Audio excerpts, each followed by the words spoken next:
Shalom saudara pendengar saudara Kristen yang dikasihi Tuhan Yesus Kristus.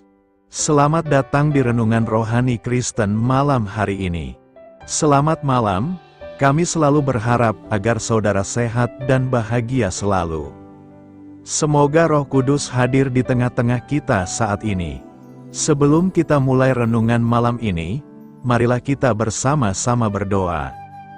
Bapa kami yang di surga, Bapa, di dalam nama Tuhan Yesus Kristus, kami sungguh berterima kasih dan mengucap syukur karena Engkau sangat baik buat kami. Ya Tuhan, saat ini kami berada di hadapan-Mu untuk memohon perlindungan dan berkat saat kami akan tidur. Terima kasih atas kasih sayang-Mu yang tak pernah berubah dan selalu menyertai hidup kami. Tuhan, saya mengaku segala dosa dan kesalahan yang kami perbuat hari ini, baik yang disengaja maupun tidak disengaja. Kami memohon ampunan atas dosa-dosa kami dan berjanji untuk tidak mengulanginya lagi.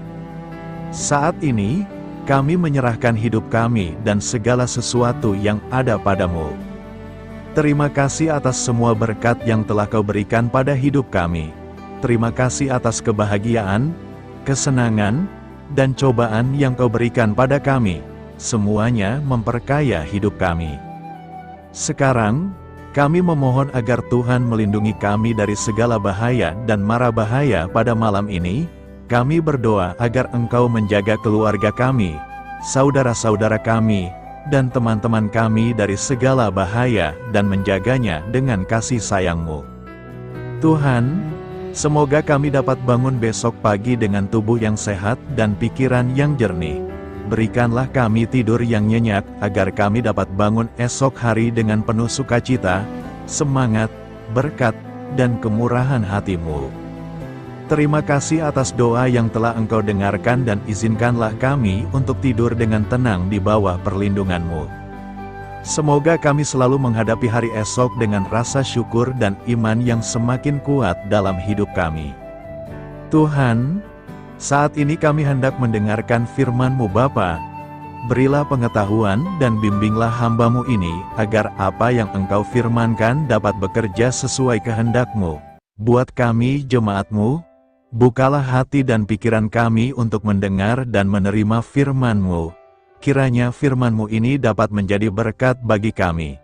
Bersabdalah Tuhan, kami sudah siap menerima firman-Mu. Di dalam nama Tuhan Yesus Kristus kami berdoa dan mengucap syukur. Amin.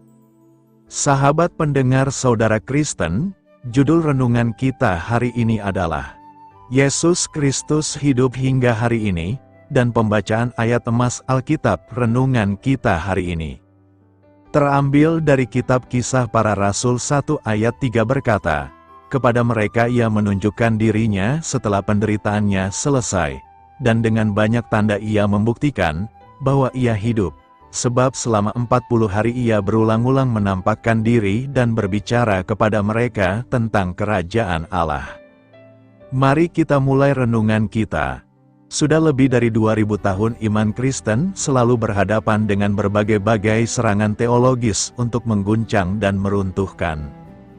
Ajaibnya, segala serangan yang terjadi selalu dapat diruntuhkan dengan pertanggungjawaban yang jelas. Berbagai penyimpangan terjadi ketika banyak yang mencoba memberitakan Injil yang lain, atau Yesus yang lain, atau berbagai pengajaran yang hanya didasarkan pada analisis dangkal pada satu bagian tertentu dari Alkitab. Bagi sebagian orang yang tidak melengkapi diri dengan pengetahuan yang cukup tentang rumusan iman yang dimiliki, akan sangat mudah diperdaya dan mengambil kesimpulan yang salah tentang imannya. Iblis nampaknya semakin masif dalam melakukan penyesatan sejak semula. Dengan kecerdikan yang dimiliki, upaya menyesatkan yang dilakukannya terasa sulit terdeteksi. Strategi yang dipakai dengan memakai kebenaran yang sebagian, seringkali menjadi cara yang cukup ampuh untuk menyesatkan. Dengan pernyataan, "Semua keyakinan sama saja, hanya cara yang berbeda-beda," telah cukup menyesatkan banyak orang. Pernyataan tersebut memang benar, namun hanya sebagian. Faktanya, dalam hal sosial pasti terlihat sama benar dengan mengajarkan kebaikan, namun terkait tentang siapa yang disembah, dipastikan pasti berbeda. Menghadapi fakta yang demikian, kita bisa paham alasan Yesus berulang kali menampakkan diri kepada para murid setelah peristiwa kebangkitannya. Para murid sendiri mengalami kegalauan ketika mendengar berita tentang Yesus yang bangkit. Itu sebabnya Thomas menginginkan bukti yang nyata untuk menjadi percaya. Rasanya tampil di hadapan Pontius Pilatus, atau para imam, atau ahli Taurat, dapat menjadi cara paling efektif untuk menyatakan kebangkitannya. Namun itu tidak dilakukan oleh Yesus. Bahkan selama masa pelayanan, Iblis pun mengenal Yesus sebagai anak Allah yang maha tinggi. Meskipun demikian, sama sekali Yesus tidak tergoda untuk memanfaatkannya sebagai media promosi. Marketing Yesus terlihat bodoh jika ia justru tampil dengan menampakkan diri kepada para murid yang galau, ketakutan sehingga bersembunyi dengan jendela dan pintu terkunci. Nampaknya Yesus menyasar pada relasi personal dengan murid-muridnya. Ia tampil dalam pengalaman pribadi para murid. Ia hadir dalam relasi personal, perjumpaan pribadi yang dialami secara langsung. Yesus tahu, inilah yang mereka perlukan agar iman yang mereka miliki adalah iman yang lahir dalam pengalaman hidup, bukan rekayasa teologis. Iman yang mengalir dalam pengalaman nyata yang membuat mereka tangguh, meskipun berhadapan dengan penderitaan, bahkan maut sekalipun.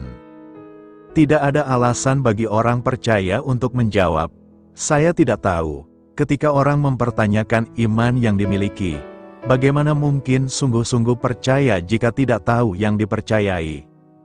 Jika sadar tidak tahu atau tidak cukup tahu, maka carilah tahu, agar menjadi tahu. Guru Agung, yaitu Roh Kudus akan menolong kita untuk memberikan jawab yang tepat. Orang lain yang bertanya tentang iman yang kita miliki adalah ladang bagi benih Injil untuk disebarkan. Yesus hidup hingga hari ini. Sangat mudah ia tampil dalam berbagai macam cara untuk membuat seseorang percaya kepadanya. Namun itu tidak ia lakukan kecuali kepada beberapa orang. Ia ingin agar kita yang melakukan.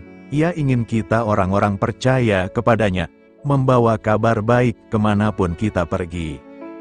Amin. Doa saya menyertai saudara sekalian. Marilah kita menyampaikan doa syafaat. Selamat malam, Tuhan Yesus.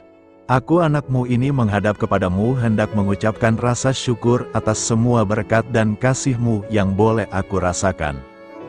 Kau berikan aku pengalaman luar biasa, kesehatan, orang-orang terdekat, dan masih banyak lagi. Aku mau berterima kasih atas kebaikan-Mu sepanjang hari ini. Sebentar aku ingin beristirahat. Kiranya Engkau menjaga aku sepanjang malam, sehingga dapat beristirahat dengan tenang. Hanya di dalam nama-Mu kami sudah berdoa dan mengucap syukur. Amin. Amin. Sampaikan harapan dan permintaan saudara kepada Tuhan melalui segmen doa syafaat berikut ini.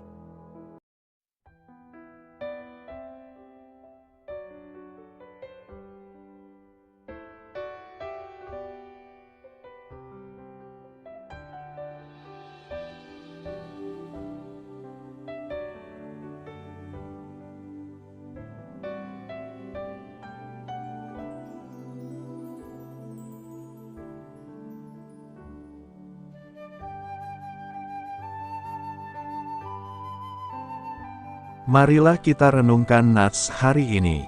Demikianlah renungan firman Tuhan pada pagi hari ini. Semoga menjadi berkat di dalam hidup kita.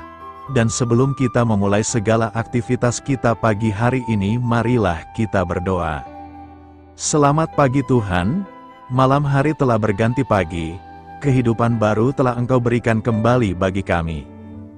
Bapa Surgawi, tolonglah kami di sini, agar kami mampu menyadari kebutuhan orang lain, supaya kami dapat membagikan apa yang telah Engkau berikan kepada kami di sini.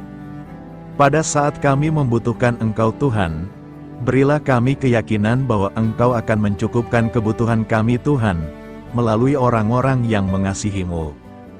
Bukan karena kami pantas atau layak, namun karena kasih karunia-Mu, kami boleh ada, sebagaimana kami ada di pagi hari ini. Terima kasih Tuhan atas kesempatan baru yang telah Tuhan berikan kepada kami untuk bisa memperbaiki diri agar kami bisa lebih layak di hadapan-Mu. Hari ini kami serahkan semua perkara dan kesulitan yang akan kami lalui ke dalam tangan-Mu. Biarkanlah kami bisa memuliakan-Mu dalam segala aktivitas yang akan kami lakukan. Amin. Biarlah firman Tuhan menjadi pengingat untuk kita semua, bahwa tuntunan dari Roh Kudus akan selalu memberi jalan keluar bagi setiap permasalahan hidup kita, dan memberi kedamaian di hati kita. Sampai jumpa di renungan pagi hari Saudara Kristen berikutnya. Kiranya Tuhan selalu memberkati saudara semua hari ini. Amin. Shalom.